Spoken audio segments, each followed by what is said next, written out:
Abbiamo raggiunto il caseificio del Consorzio delle Vacche Rosse, siamo a Reggio Emilia, vedete ancora in corso la lavorazione del formaggio e incontriamo Matteo Viapiani, il responsabile della qualità. Allora, intanto stanno finendo un po' le lavorazioni del parmigiano reggiano, un formaggio che poi viene controllato dal consorzio. Ora sì, praticamente rimane fino a 12 mesi, rimane un parmigiano reggiano tradizionale. Dopodiché prosegue fino al 24esimo mese di stagionatura, dove dopo appurati i controlli, se risulta idoneo, verrà marchiato con una marchiatura a fuoco che praticamente apporrà il simbolo della che identifica questo formaggio. Esatto, come parmigiano reggiano Vacche Rosse. Ecco Matteo, noi parliamo anche di altri piccoli, diciamo, prodotti che si ottengono con altre razze. Andiamo nel laboratorio e ce le fai vedere.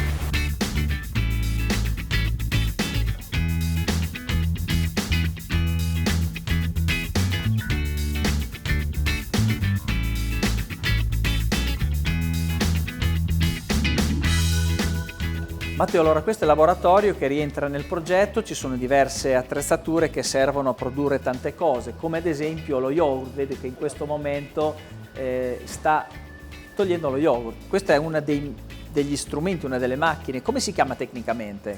Allora, queste sono due, diciamo, questa è una polivalente, viene chiamata polivalente, è una macchina che permette di scaldare, raffreddare e effettuare tutte le lavorazioni in un'unica macchina, la maggior parte delle lavorazioni in un'unica macchina. Grazie ai contributi del progetto abbiamo potuto acquistare due macchine, che sono una, questa piccola, e quella più grossa, che è quella che vedete là. Sono due macchine, una da 60 e una da 200 litri. Diciamo che nella macchina da 60, che è quella più piccola, abbiamo studiato le formulazioni per creare dei prodotti come ad esempio lo yogurt o le panna cotte, oppure ad esempio la crema di formaggio che facciamo con il nostro parmigiano reggiano, mentre in quella più grossa, che è quella da 200 litri, produciamo sostanzialmente i formaggi, quindi le caciotte, gli stracchini, il primo sale, che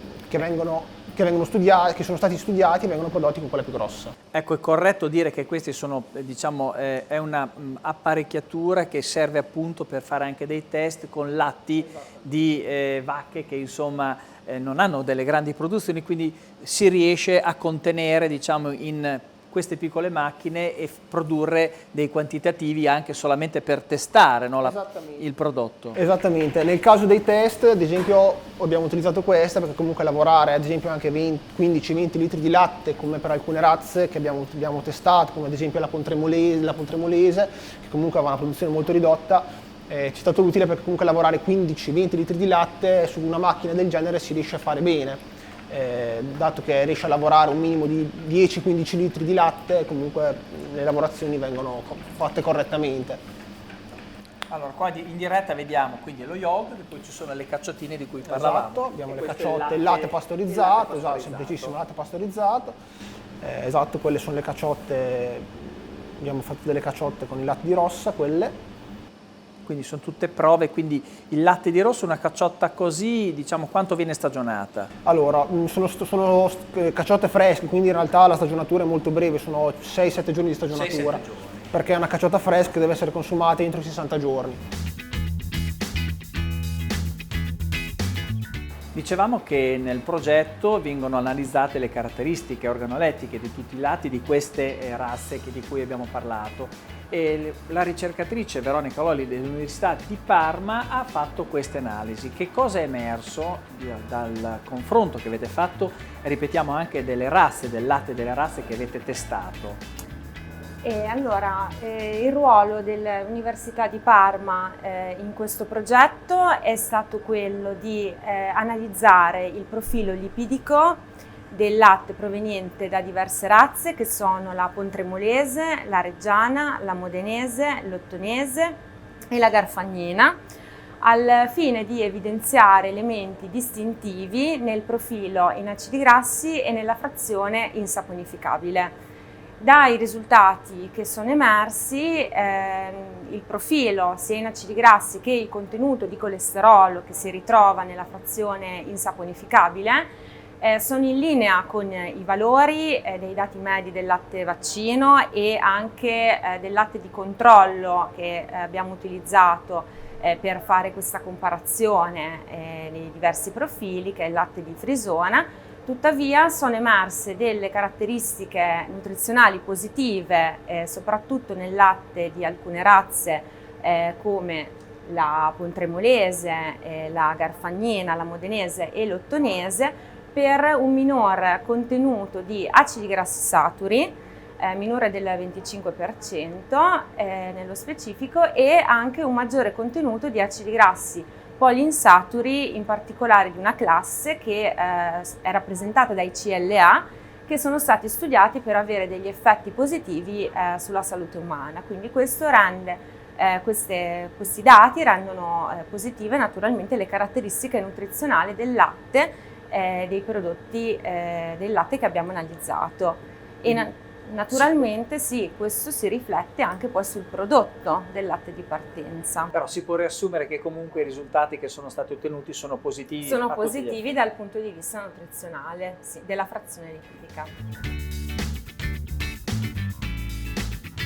Il professor Massimo Malacarne dell'Università di Parma è responsabile scientifico del progetto. Si è occupato in particolare della componente proteica, no, degli latti che voi avete messo e avete studiato. Che cosa emerge da questo studio e queste analisi che voi avete fatto?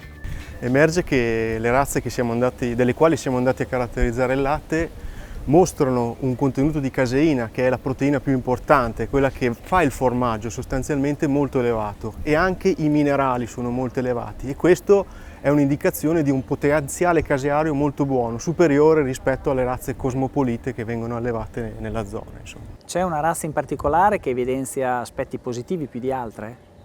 La razza reggiana forse è quella che ha mostrato caratteristiche del latte più equilibrate rispetto alle altre. Alcune si contraddistinguono per avere dei valori maggiori in alcune caratteristiche ma non migliori in altre. La reggiana è quella che ha dei valori più equilibrati per proteine e minerali.